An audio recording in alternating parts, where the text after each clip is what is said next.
Welcome to Taiwan Talks. I'm Albert Cho. Recent reports from U.S. media indicates that Donald Trump has established a personal brand of conservative populism, marking a new chapter in American politics. At the same time, right-wing forces in Europe have seen a significant rise, creating a global trend of growing conservatism. Today, we will discuss the potential implications of this conservative wave from the U.S. to the European parliaments. How might this shift reshape the global order? And could it influence Western nations' policies toward China? Joining us today are Tso Chen-dong, National Taiwan University Department of Political Science Professor, and Lin Tzu-li, Tunghai University Department of Political Science Associate Professor. A very warm welcome to both on the show. Glad to be here. The New York Times says that Trump's conservative populism is distinct from the traditional Republican and Democratic Party competition characterized by compromise and integration and represents a far-right populist ideology. And in Europe, conservative and populist right-wing parties are achieving unprecedented gains. Three-quarters of EU governments are either led by center-right parties or governed through coalitions that include at least one such party. So let's turn our attention to the United States. First of all, Professor Tso, could you analyze how Trump's conservative populism has transcended traditional party structures and reconfigured the political landscape? Definitely. I think Trump has transformed the Republican Party in several ways. First of all, it has transformed the Republican Party from a conservative party to a conservative populist party. So, of course, there are people who claim that the old leaders of the Republican Party also contain populist elements. For example, Ronald Reagan, or even some would say George H.W. Bush. However, Trump resorts to the working class. And these working class are supposed to be supporters for Democratic Party in the last several decades. But it is during Trump's presidency, especially his historical winning in 2016, that he grabs votes from this working class for the Republican Party. That's the first one. And secondly, Trump has transformed the Republican Party from an established party to a personal party, personalized party. He himself and his loyalties and also his own family members dominate the party's machine.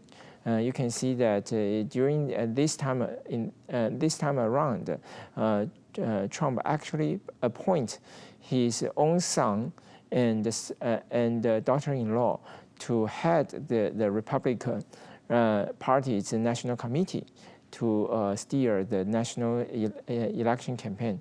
So I think these two ways illustrate that Trump has actually made the Republican Party a new one, not the old one. A quick follow-up for Professor Tso still is that you mentioned there's a distinction between the populism and also the conservatism. But I also wonder if there is a possibility for us to see the populism in the left wing, because we know that Trump belongs to the right wing. Right. Populism, as we understand, refers to the appeal to the ordinary people, not to the elite. In fact, it portrays a contrast between the elite and the ordinary people, and it shows a significant distrust of the elite. And I think that is the particular way of governing, that is the particular way of campaigning, and that Donald Trump has illustrated to us. Okay, Professor Lin, so what about you? How do you assess Trump's conservatism and its rise? Actually, Trump was defeated 4 years ago, but came back to the White House this year. So what's your assessment of the whole story? Okay, for my understanding, populism is the twin of democracy, and they all focus on people. And we need to understand the background of Trump's two victories. And the first of all is the United States, it lost the hegemony in the world. He doesn't lead the world anymore. So that's why Donald Trump, he used Make America Great Again, because he realized that, the third country in the world, they don't need America in military protection or in academic aid. So for me, the United States lost their advantage in the world. Therefore, populism for Donald Trump is the best strategy to criticize the ruling party. So why he failed in 2020? Simply because the COVID-19 pandemic, over a million people died in America. But now why he can come back again? Because the inflation, because illegal immigration. And we can see in the short term, I totally follow Professor Tso. He already created his personal brand about conservative populism. But how about the next one? The next one, if he can, he couldn't follow the anymore. So thinking about the next potential candidate, will they learn from Donald Trump, use this strategy to win again? So for long term, I think after you see the Biden go back to the tradition. So I think it's in these 4 years, yes, it's conservative populism. But after these 4 years, I'm doubt that can be continued or back to tradition. Mm-hmm. Let's look at the whole picture more broadly. From Trump's first election victory to the rise of Trump 2.0, so to speak, what underlying economic and social issues in the U.S. have been exposed? I also wonder why have policies such as social welfare, multilateralism, and free trade, championed by the Democratic Party since Bill Clinton's presidency in 2022, failed to resonate with voters? Professor Tso. I think this can be understood in another dichotomy, that is meritocracy versus mediocrity. I think basically the Democratic Party, or say the left, in the old time, resort to the working class and resort to distribution of social welfare among the relatively poor class. However, in recent days, it emphasizes more and more on so-called identity politics. It emphasizes more and more on so-called the progressive agenda, and that actually alienated them from the working class.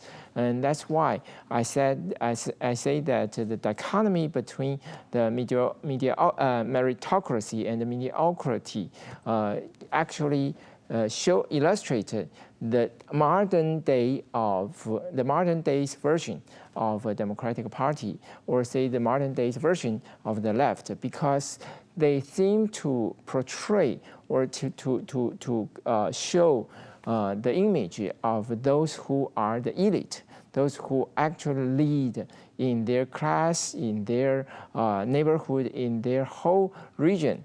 Whereas those who do not have an advanced degree, those who are even high school dropouts, are left behind. So, and I think that's why their old agenda lost the appeal among the working class. Mm-hmm.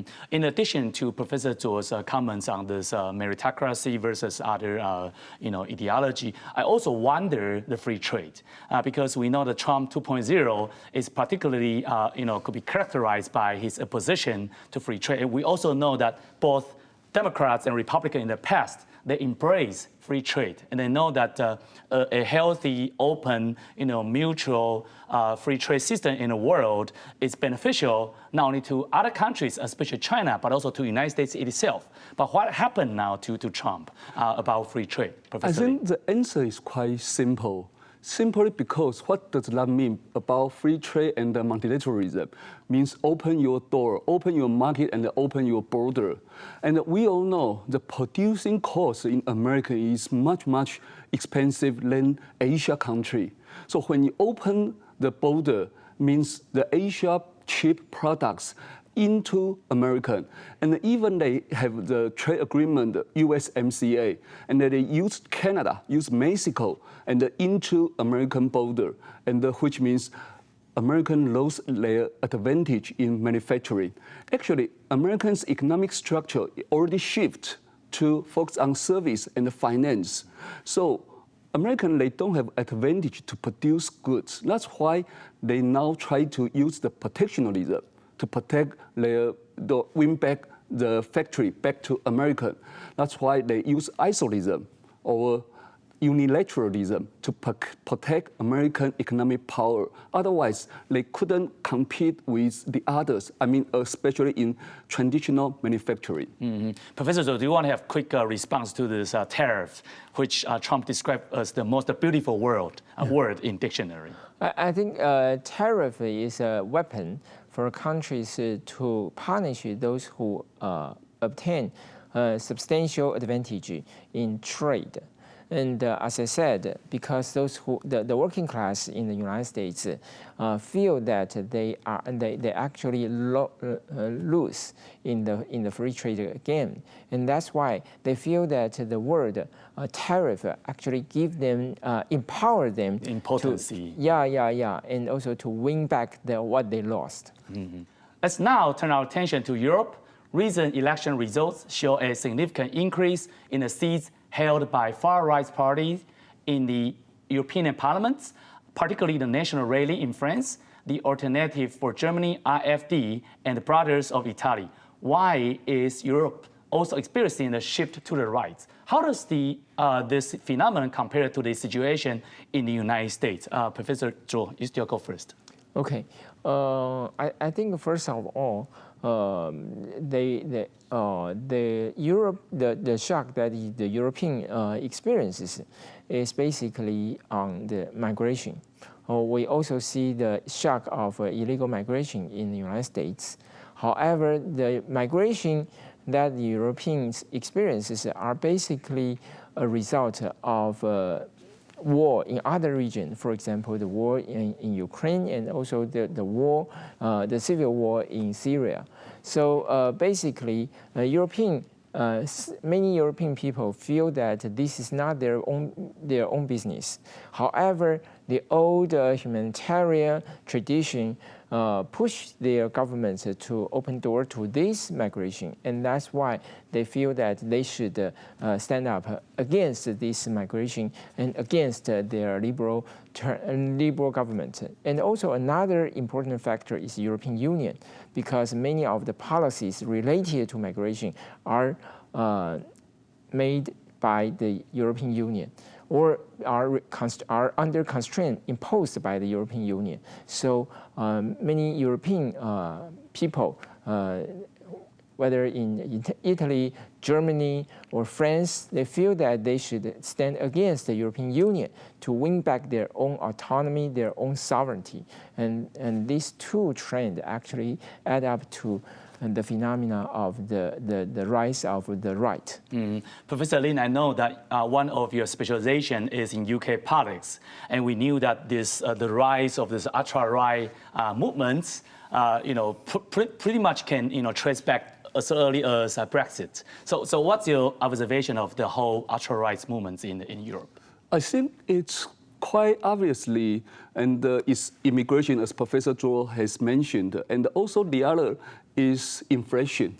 And we know Starmer and the Labour Party in the UK, they just have a historical winning in the history last year, but now his support rate is very, very low. So we can see people change in the Europe or in the West. Democracy is very fast.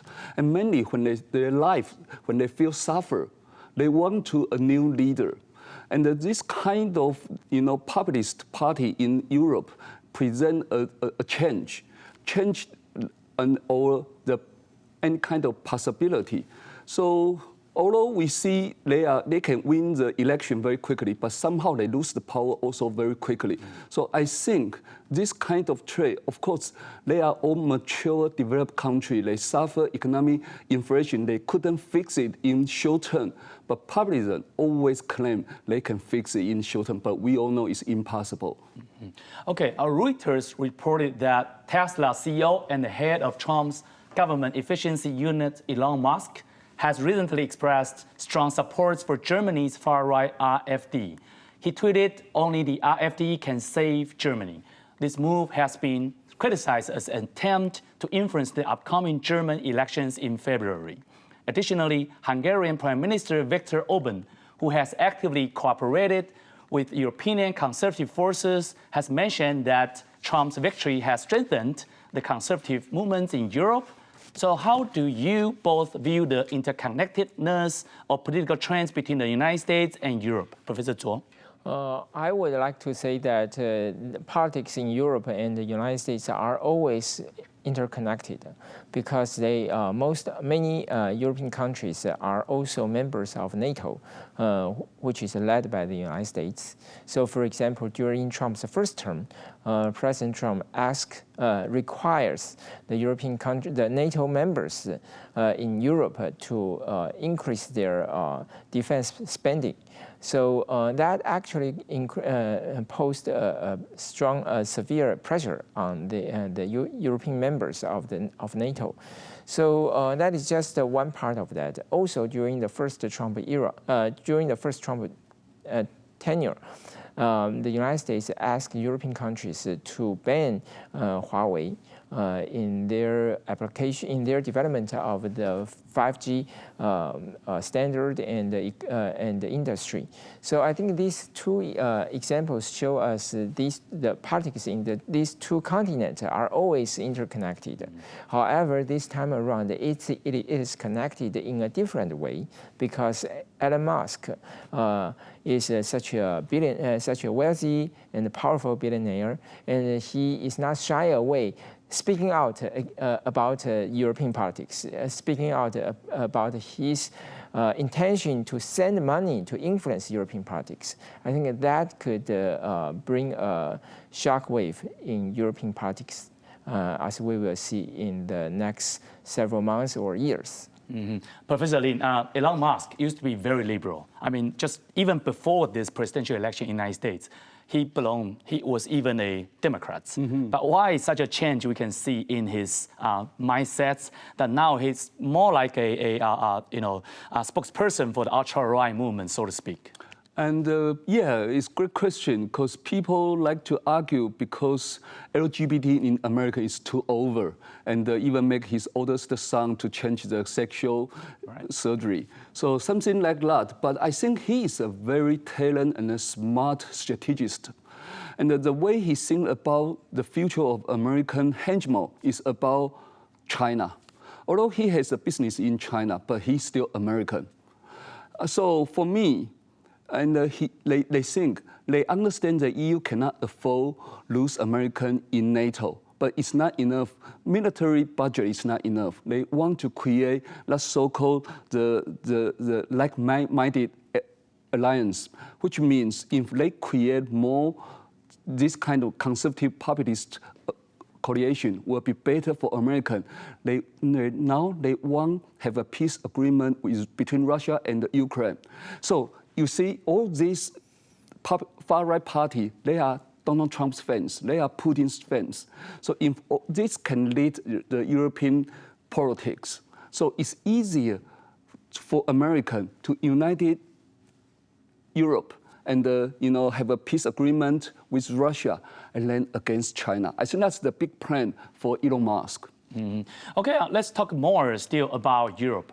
With several nations are set to hold elections this year.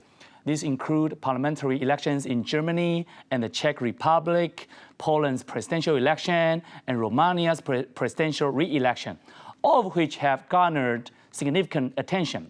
Elections could lead to changes in leadership, potentially influencing the European Union's collective policies.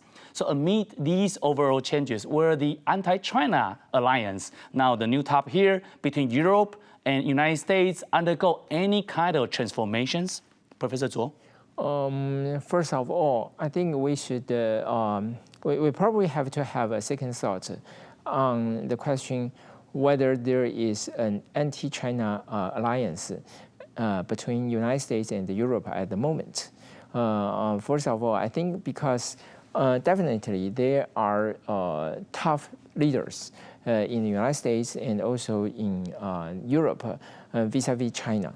So they all believe that they need to stand up against improper influence from mainland China. However, I think at the moment, the greatest threat for them are actually from Russia, and that is because of the ongoing Russia and Ukraine war. So I would like to say that the rise of the right-wing movement would actually reduce their cohesion against Russia, because the impact is already seen in several countries, such as Slovakia. The current Prime Minister of Slovakia, Fico, elected in 2023, just had a meeting with Russia's President Putin, and he actually criticized Ukraine for cutting off the transit pipeline to send Russians natural gas to Slovakia. So I think these kind of things is already ongoing, and similar attitudinal shift is also seen in Europe, in some political parties in Germany and also in France. So I think these definitely will reduce their cohesion against Russia. Mm-hmm. So Professor Tso mentioned that for European countries, the primary target or enemy, so to speak, is Russia instead of China. So what's your comment on this? It's quite true, because the geopolitics consider Russia just next to Ukraine, just close to them. Of course, they think China is Americans' problem. It's not. It's our opportunity. So we need to understand the European Union is not a country. It's a regional organization. There are 27 members. They never can have one voice in foreign policy. So different country, different geopolitics consideration, and they see China differently. Although generally speaking, they all will be aware the threat or the possibility from China, but for them, China is still very important market. For example, Slovakia, they are focused on car manufacturing. The battery rely on Chinese market and technology. So they all very careful to thinking about this kind of competition, especially they understand the competition between US and China.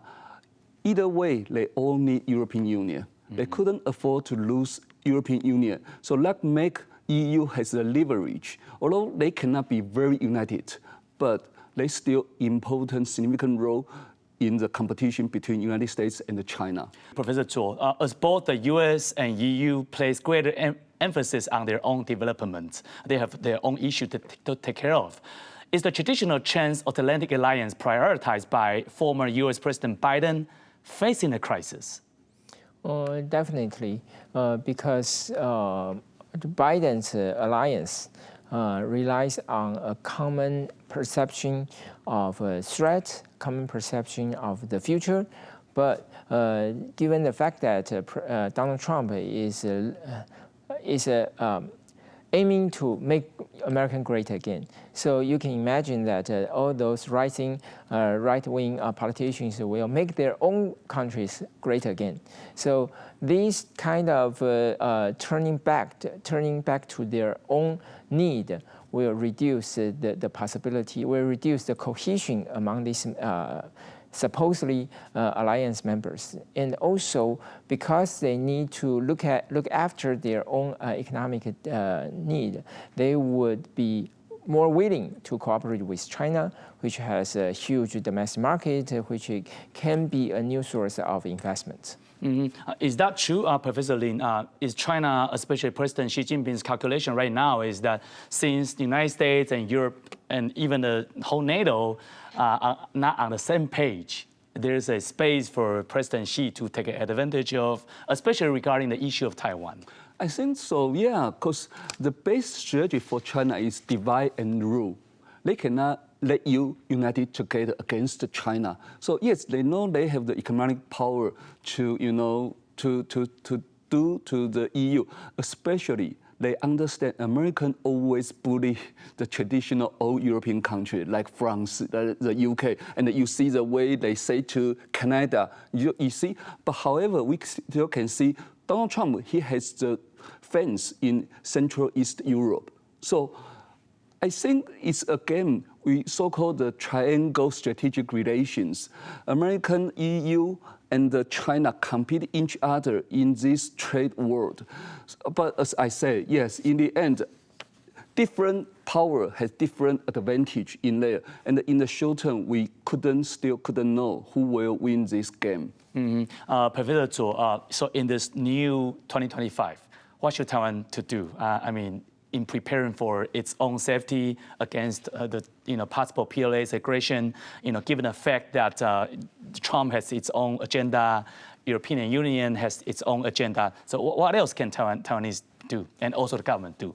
Of course, we need to boost up our defense, not only to increase our defense spending, but also to strengthen our preparedness.